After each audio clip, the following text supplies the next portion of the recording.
ఇవాళ మానకొండూరులో మీ ఉత్సాహం చూస్తుంటే మొన్న 3.5-4 నెలల కింద జరిగిన దాన్ని మర్చిపోయినాం. రేపు మే 13 నాడు కసిదీరా బదులిస్తాం, తప్పకుండా మూతోడు జవాబిస్తామన్నట్టుగా బ్రహ్మాండమైన ఉత్సాహంతో మీరున్నారు.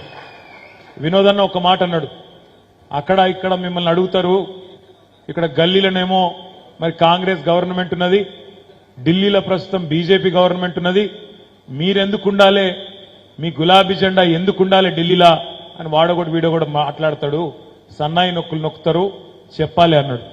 ఎందుకు ఉండాలి అంటే నేను ఒక్క 4 కారణాలు చెప్తా. అందులో మొట్టమొదటిది జూన్ 2, 2024 నాడు సరిగ్గా మన రాష్ట్రం ఏర్పడి 10 ఏళ్లు నుండి 11వ ఏట పడతాం. ఈ 10 ఏళ్ల కోసం మాత్రమే హైదరాబాద్ ఉమ్మడి రాజధాని. దబ్బన గులాబీ కండువాలు కప్పుకున్న ఎంపీలు గనక పార్లమెంట్లో లేకపోతే రాసి పెట్టుకోండి, నేను చెప్పేది రాసి పెట్టుకోండి. జూన్ 2 తర్వాత డెఫినెట్ గా గులాబీ కండువాలు కప్పుకున్న మన కేసీఆర్ దళం గనక పార్లమెంట్లో లేకపోతే హైదరాబాద్ ను కేంద్ర పాలిత ప్రాంతం చేయడం పక్కా. అది జరగొద్దంటే ఈ గులాబీ జెండా అక్కడ ఉండాలి. గల్లా వట్టి అడిగే దమ్మున్న పార్టీ ఒకే ఒక పార్టీ మన పార్టీ, కాబట్టి మనోళ్ళు ఉండాలి.